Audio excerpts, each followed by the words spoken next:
Everyone, कैसे आप सब लोग? वेलकम। मैं निखिल राणा, क्लास 12th का अपना मैथ्स का जो हमारा टॉपिक है दैट इज प्रोबेबिलिटी, उसको हम कंटिन्यू करते हैं। और जैसे कि आपने देखा प्रीवियस लेक्चर में प्रीवियस लेक्चर में आपने देखा कंडीशनल प्रोबेबिलिटी को हमने जाना क्या होता है। उससे पहले हमने जो प्रोबेबिलिटी का बेसिक है उस पर बात की, एक थोड़ा सा रिवीजन का हमने एक सेशन लिया था। अब आज हम इस जो आपने कंडीशनल प्रोबेबिलिटी पढ़ी है उस पर क्वेश्चंस करेंगे। कल हमने उसकी प्रॉपर्टीज भी देखी एंड कंडीशनल प्रोबेबिलिटी होती है उस पर भी बात की।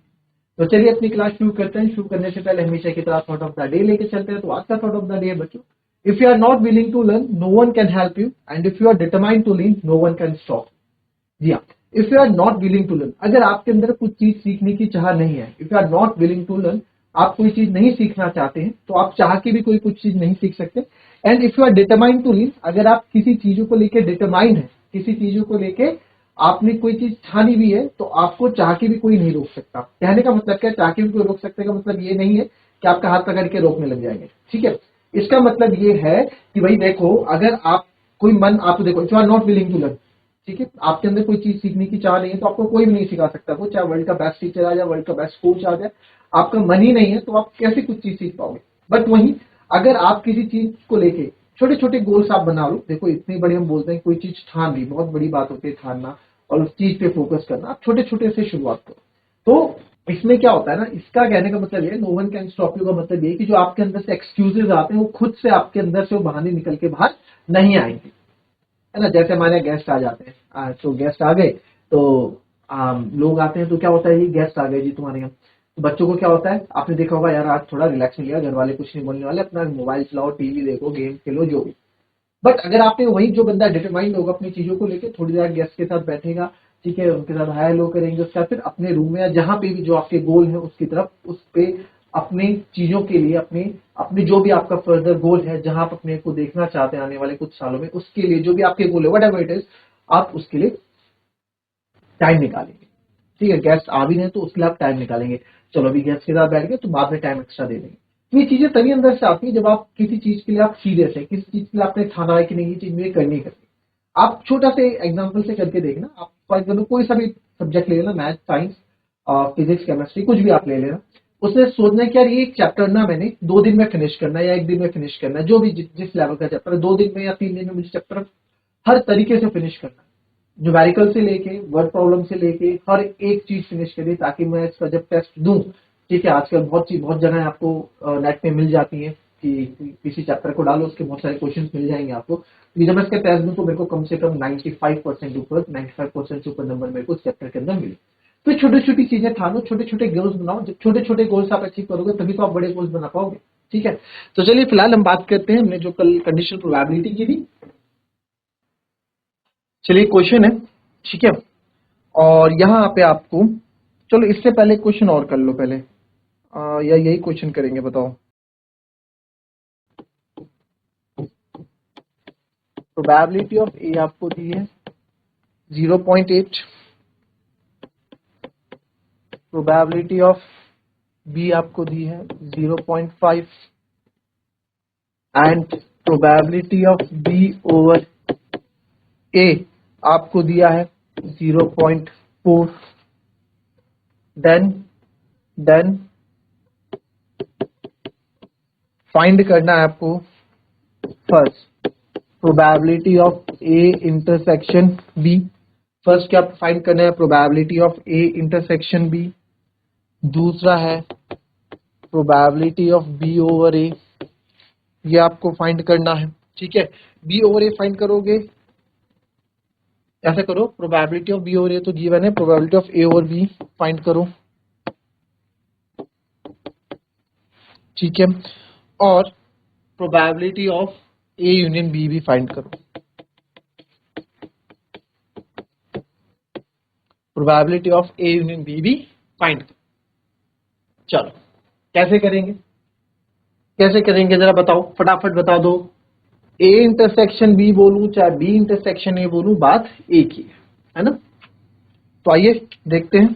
यार अगर मैं probability of A intersection B निकालना है, सर ए इंटरसेक्शन बी कहां से आएगा, गिवन तो ये चीज है मेरे पास, तो मैं इस चीज को उठाता हूं क्योंकि इसका तो कुछ यूज हो नहीं सकता। प्रोबेबिलिटी ऑफ बी ओवर ए, है ना, तो यानी कि प्रोबेबिलिटी ऑफ बी क्या है, when A has already occurred, जब ए हो चुका है ना। लास्ट हमने जो पढ़ा था कंडीशनल प्रोबेबिलिटी में, फॉर्मूला याद है कि कौन सा फॉर्मूले की बात कर रहे हैं, इस फॉर्मूले की हम बात कर रहे हैं, कौन सा, ये तो बेसिक पढ़ा था कंडीशनल प्रोबेबिलिटी के, ठीक है।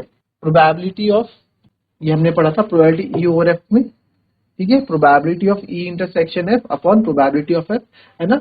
और कंडीशनल प्रोबेबिलिटी क्या होती है, किसी एक के हो जाने से दूसरे पे क्या फर्क पड़ रहा है, किसी एक इवेंट हो जाने से दूसरे पे क्या फर्क पड़ रहा है, वो कंडीशनल प्रोबेबिलिटी। जिसको लेक्चर नहीं पता वो प्रीवियस लेक्चर देख ले मेरे, वहां पे सब कुछ आपको मिल जाएगा, इसका बेसिक बिल्कुल जीरो से, ठीक है, बेसिक जीरो से मिल जाएगा, कोई दिक्कत नहीं।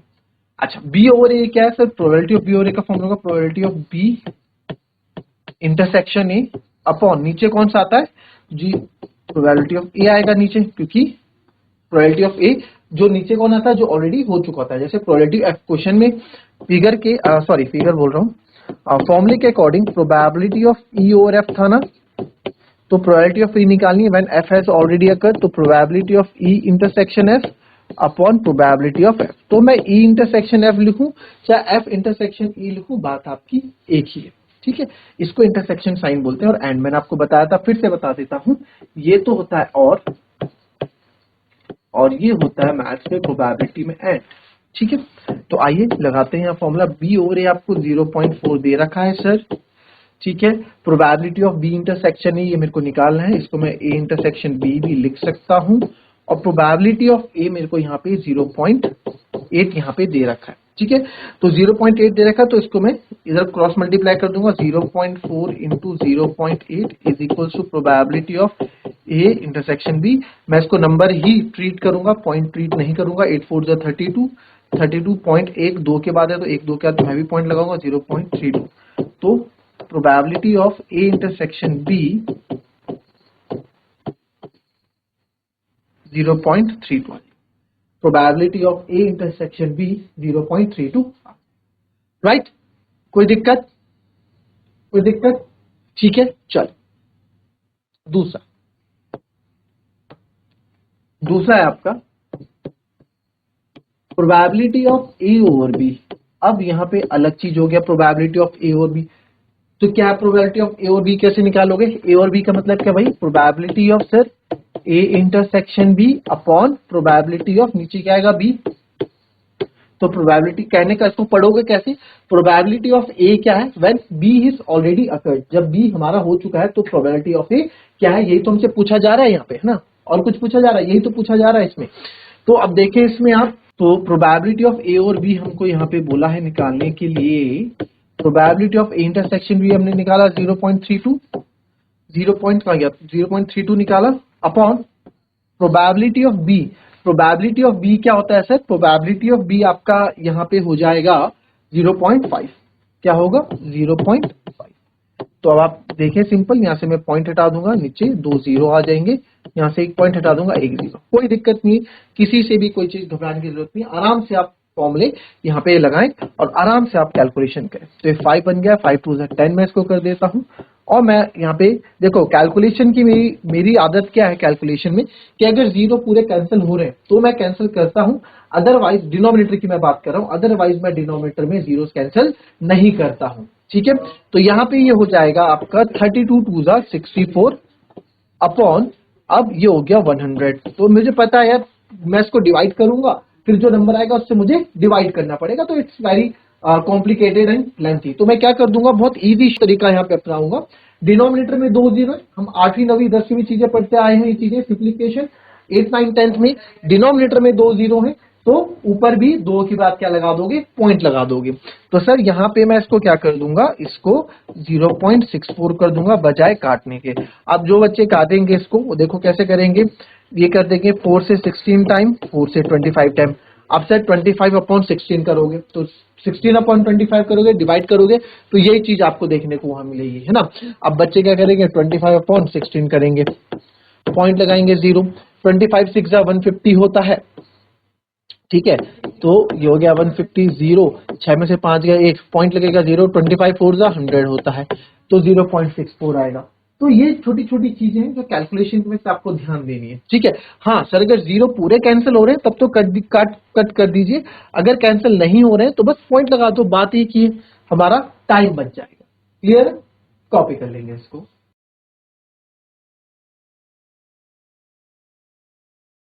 चलिए तीसरा क्या है, A union B. A union B है, कोई बात नहीं सर, ए यूनियन बी है, क्या दिक्कत है, ए यूनियन बी भी निकाल लेंगे, हमें कोई, हम थोड़ा ना किसी से डर रहे हैं ए यूनियन बी निकालने के लिए। क्यों भाई? सर हमने कल ही तो पढ़ा था ए यूनियन बी का फॉर्मूला क्या होता है, क्या होता है, probability of A union B का फॉर्मूला क्या होता है, कल ही तो पढ़ा था। अरे सर वही सेट वाला फॉर्मूला तो है, number of elements in A plus number of elements in B minus number of elements in A intersection B, यही तो एक फॉर्मूला था हमारे पास। इससे आगे प्रोबेबिलिटी लगा दो, बात खत्म। तो probability of A union B यानी कि अब अच्छा ए यूनियन बी का आपको अगर प्रोबेबिलिटी निकालनी है तो मेरे पास सिंपल है, यहाँ पे probability of A plus probability of B minus probability of A intersection B. ठीक है, यहाँ पे इसने कंडीशनल प्रोबेबिलिटी वाला क्वेश्चन नहीं पूछा है यहाँ पे। ठीक है, तो probability of A plus probability of B minus probability of A intersection B.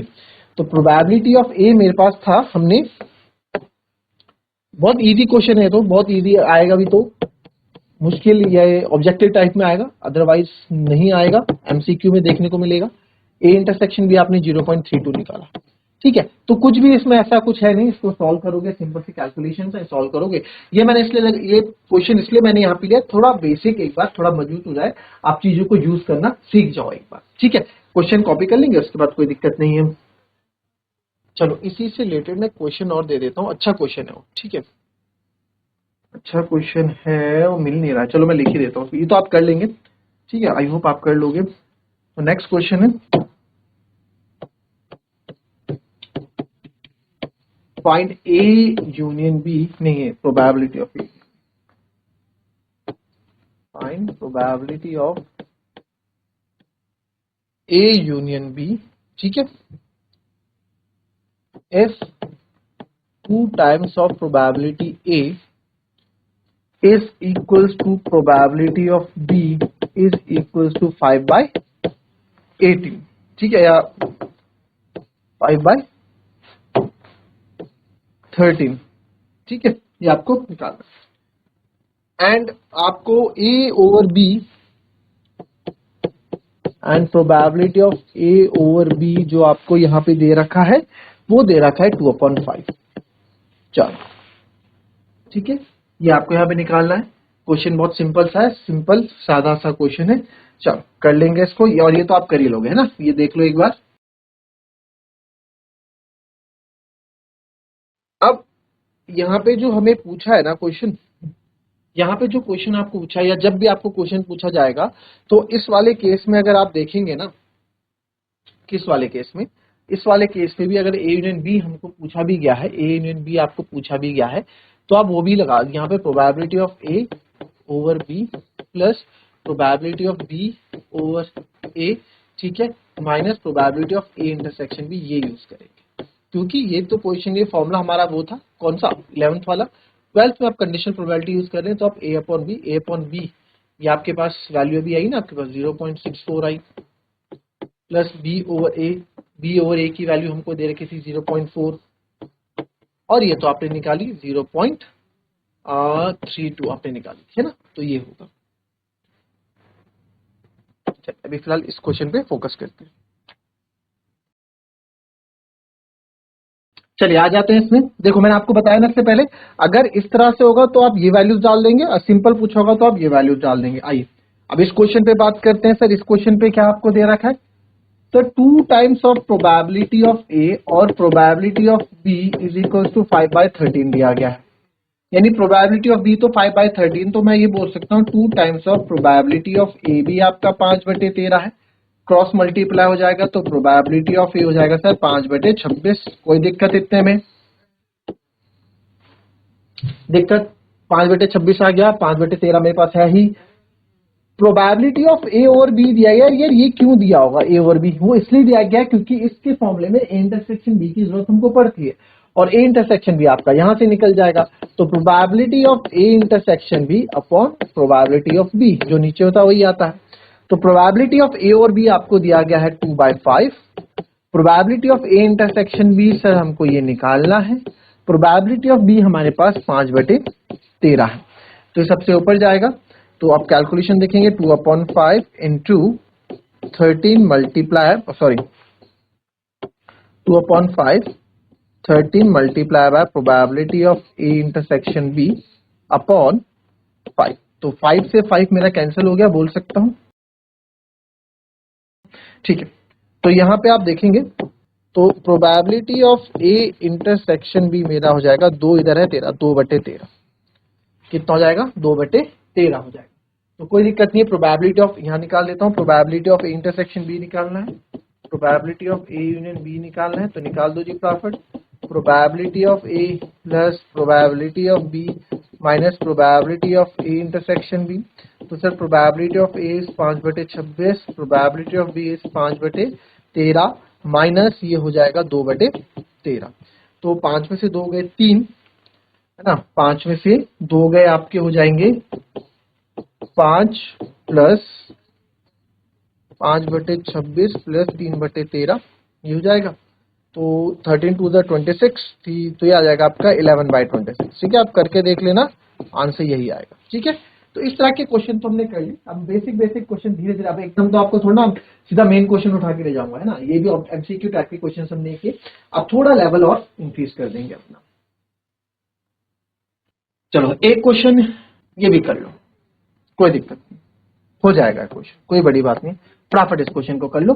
Given that E and F are events, E और एफ आपको इवेंट दिए गए, such that probability of E 0.6, probability of F 0.3 and probability of E intersection of 0.2, find probability of E over F and probability of F over E।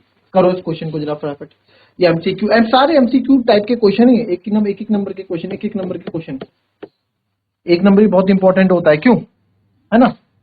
चलो फटाफट निकाल देते हैं answer इसका। क्या होगा sir, probability of E over, देखो given लिख लेना, मैं सीधा आंसर करा रहा हूं, probability of E intersection F upon probability of F होगा सर। तो ई इंटरसेक्शन एफ मेरे को यहाँ पे दे रखा है 0.2 और प्रोबेबिलिटी ऑफ एफ मेरे को दे रखी है 0.3, पॉइंट से पॉइंट कर दिया, 2/3 आ गया, कोई दिक्कत, इजी है। क्वेश्चन का रंग रूप देख के कभी डिसाइड मत करना कि क्वेश्चन कितना टफ होगा, एक बार उसको अप्लाई जरूर करना, जो क्वेश्चन बोल रहा है उस पर जरूर अप्लाई करना, देखना क्या पता क्वेश्चन कभी बार बहुत ही इजी हो जाता है, बहुत ही इजी। तो अब आते हैं नए क्वेश्चन पे। चलो, अ कॉइन इज टॉस 3 टाइम्स, एक कॉइन है उसको 3 टाइम टॉस किया गया, ठीक है। तो ई एक इवेंट है, head on third toss and F head on first 2 toss, ठीक है। A coin is toss 3 times where E head on, E event head on third toss, F head on first 2 tosses, ठीक है। इसको पहले एक बार देख ले, खुद से पढ़ ले इस क्वेश्चन को, फिर मैं बताता हूँ इस क्वेश्चन में आपको करना क्या है वो बाद में आपको बताऊंगा, पहले एक बार देख लो इसको। चलो पढ़ लिया ना, ठीक है, पढ़ लिया सबने, कोई दिक्कत। हमें सर यहाँ पे क्या करना है, हमें यहाँ पे जो निकालना है, find probability of E over F निकालना है दोनों का, ठीक है, probability of E over F निकालना है, ठीक है। तो सबसे पहले सैंपल स्पेस पे आते हैं। आज कॉइन इज टॉस 3 टाइम्स, तो सर एक कॉइन को जो है 3 टाइम क्या किया गया, टॉस किया गया। तो इसका सैंपल स्पेस यानी कि टोटल आउटकम्स कितने होंगे, उस टोटल आउटकम्स को क्या बताया था मैंने, सैंपल स्पेस बोलते हैं। तो सैंपल स्पेस 3 है तो कितने होंगे, 8 होंगे। H head head head head tail head tail head और टेल हेड हेड, इधर आ जाएंगे, tail tail tail tail tail head tail head tail, मैं क्या करेंगे, जहां पे हेड है वहां पे टेल, जहां पे टेल है वहां पे हेड कर दे रहा हूं, हेड टेल टेल, कोई दिक्कत किसी को, ठीक है, इजी है। मैंने आपको बताया था, ये सिखाया था आपको किस तरीके से सैंपल स्पेस बनाते हैं, जो नहीं आता तो कमेंट करके बता देना, फिर से बता दूं।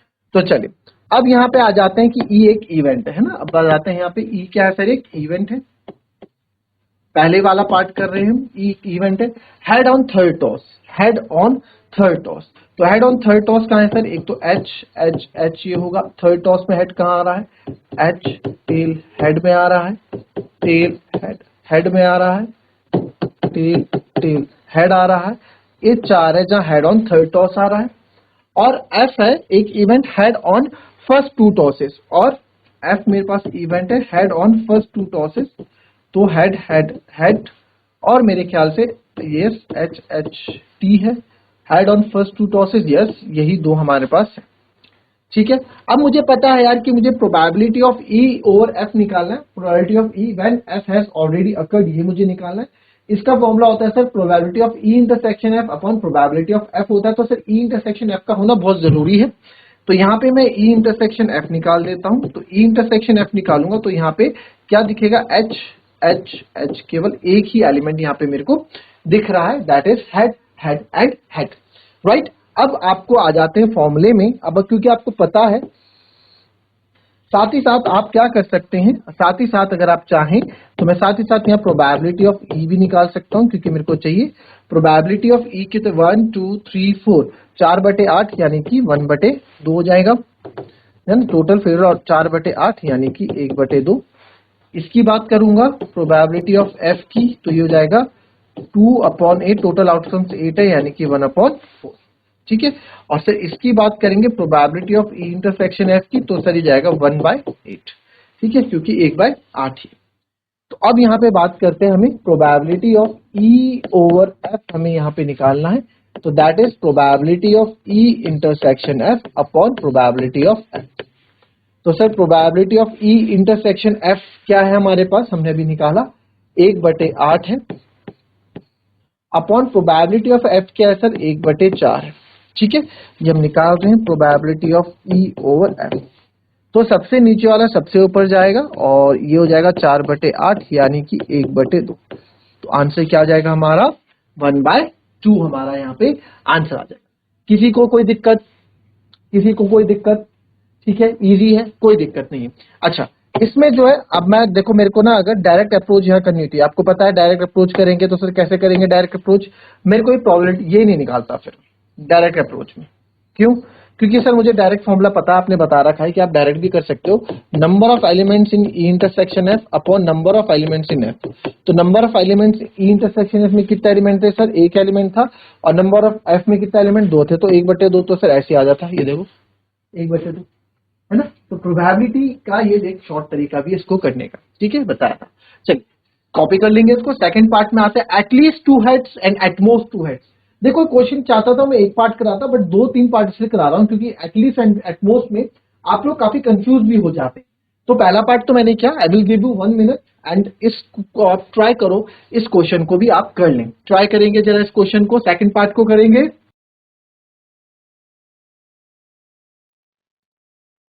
चलिए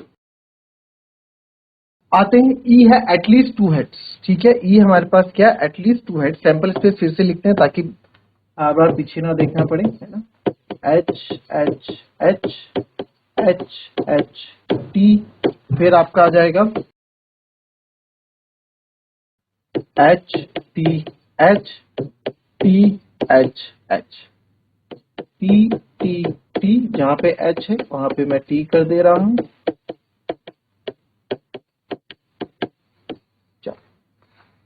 ई इवेंट है एटलीस्ट 2 हेड्स, कम से कम 2 हेड तो मेरे को चाहिए, 3 भी आए तो भी चलेगा।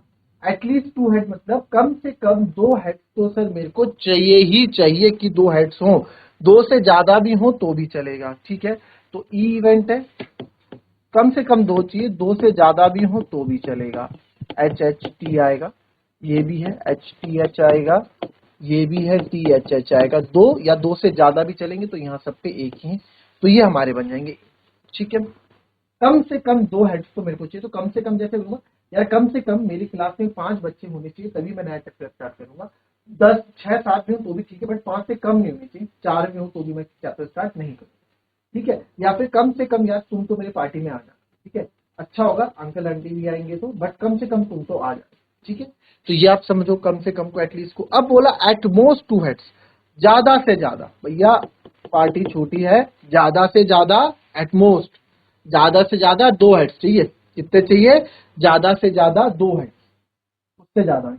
ज्यादा से ज्यादा 2 हेड्स आएंगे, 3 नहीं आने चाहिए। ज्यादा से ज्यादा तू आ जाएगा और तेरा भाई आ जाएगा, ठीक है, या ज्यादा से ज्यादा तू आ जाएगा, तेरा दोस्त आएगा, बाकी तेरा और कोई दोस्त नहीं आएंगे, समझ गया। एटमोस्ट मतलब ज्यादा से ज्यादा मैं 10 बच्चों को पढ़ाऊंगा, ज्यादा से ज्यादा मैं 10 बच्चों को एक्स्ट्रा क्लास दूंगा, 10 से 11 नहीं होने दूंगा, 10 चलेंगे। तो एटमोस्ट का मतलब समझ में आया? तो एटमोस्ट का मतलब ज्यादा से ज्यादा 2, तो 3 तो नहीं चलने वाले, तो ये तो चलेंगे, हेड टेल चलेगा। HTH भी चलेगा सर, ज्यादा से ज्यादा 2, ये तो चलेगा, ज्यादा 2 चल रहे, तीनों टेल आ जाए तो भी चलेगा, कोई दिक्कत नहीं, तीनों टेल में भी कोई दिक्कत नहीं, ज्यादा से ज्यादा 2 आ जाए, नहीं भी आओगे तो भी चलेगा, तो TTT हो जाएगा, ठीक है। वैसे ही TTH हो जाएगा, फिर THT हो जाएगा और HTT हो जाएगा। तो लगभग सारे आ गए यहाँ तो, है ना, केवल क्या नहीं आया, एक नहीं आया, ठीक है। तो इसकी साथ अब इसको मैं इंटरसेक्शन एफ भी मुझे चाहिए, इंटरसेक्शन एफ भी चाहिए, तो यहाँ पे इंटरसेक्शन एफ में देखूंगा HT HTH भी है, THH भी है, ये इंटरसेक्शन एफ है। तो इनकी प्रोबेबिलिटी साथ साथ लिखते रहो आप, प्रोबेबिलिटी E ओवर F चाहिए, तो probability of E intersection F upon probability of F formula होता है, तो probability of E intersection F हो जाएगा आपका 3/8 मेन डिवीजन F 1 2 3 4 5 6 7, ये हो जाएगा सर 7/8, है ना, ये आप कर लेना, 8 से 8 कट जाएगा, तो ये जो आपका आ जाएगा 3/7। इजी था, कोई दिक्कत है? कोई दिक्कत है? इजी थे ना? तो आज ही हमने जो क्वेश्चन किए वो भी कैसे किए, थोड़े बेसिक से क्वेश्चन किए, कल थोड़ा स्टोरी बेस्ड क्वेश्चन पे भी आएंगे, अच्छे अच्छे क्वेश्चन पे भी आएंगे, कोई समझ बिल्कुल आराम से समझेंगे यार, कोई जल्दबाजी नहीं कहेंगे। अच्छा चैप्टर है, 12th चैप्टर है प्रोबेबिलिटी का, अच्छा 12th क्लास का अच्छा चैप्टर है प्रोबेबिलिटी, क्वेश्चन आने करेंगे, आराम से करेंगे इस चैप्टर को, कोई दिक्कत नहीं, जल्दबाजी कहीं की नहीं, ठीक है। एटमोस्ट 2 टेल्स एटलीस्ट 1 टेल, अब आप ये कर लेंगे, अच्छा है पार्ट थर्ड वाला भी। ये जो तीसरा पार्ट है आप लोगों के लिए होमवर्क है, कल आंसर मैं देखूंगा इसका, आप लोगों का आंसर क्या है इस वाले का, ठीक है, एटलीस्ट 1 टेल एटलीस्ट 2 टेल्स का, ठीक है। तो मिलेंगे आप टेक्निकल की नेक्स्ट क्लास में, तब तक के लिए be happy, be healthy and be safe. Thank you and have a nice day.